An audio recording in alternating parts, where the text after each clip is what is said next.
Knihy podnecujú predstavivosť, zlepšujú slovnú zásobu a dovoľujú nám nahliadnúť do skutočných i vymyslených svetov. Práve knižné príbehy sú spojivom série podujatí s podtitulom Humenné mesto čítania.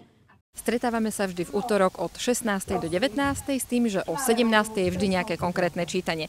Takže buď máme besedu s nejakým spisovateľom alebo spisovateľkou, alebo čítajú členky a členovia Humenského ochotníckeho divadla také dramatizované úryvky z rôznych divadelných hier.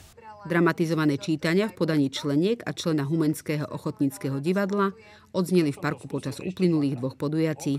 Veronika Šumberová a Radoslav Bálint 18. júna ponúkli ukážku z pripravovaného predstavenia ochotníkov pod názvom Talenty autora Lukáša Brutovského. V krčme pod Šinou zaviedli internet. Chcel som si byť istý. Pozrel som si teda návod. No všetko bolo ako má byť. Nechce sa mi veriť. Ďalší deň som to zopakoval. Zmenil som uzol a to isté. No a z okna neskočím, to sa bojím výšok a plyn mi odpojili. Strašidelné. A vtedy ráno som dostal nápad. Povedz, koľko je takých ľudí ako ja. Hovorím si, som prakticky nesmrteľný, čo sa týka obesenia.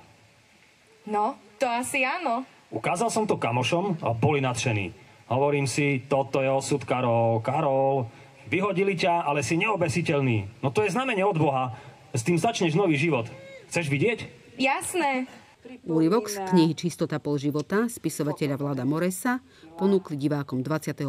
júna ďalšie členky divadla Jana Babiačíková, Lenka Čopanová a Mária Džatková. Od seba k sebe, od seba k sebe. Zastaviť, handru vypláchať, dať ju na metlu a zase. Od seba k sebe, od seba k sebe. Na oboch literárnych podujatiach čítajúci predstavili i svoje obľúbené knihy. Cyklus letnej čitárne bude pokračovať aj v útorok 2. júla. Počas najbližšieho útorka 2. júla budeme mať hostku z Českej republiky. Príde k nám o svojich knihách rozprávať spisovateľka Bianka Belová, ktorá je aj držiteľkou ceny Magnesia Litera 2017. Veľmi sa na ňu tešíme a veríme, že to rozprávanie bude pútavé. Všetkých na neho srdečne pozývame.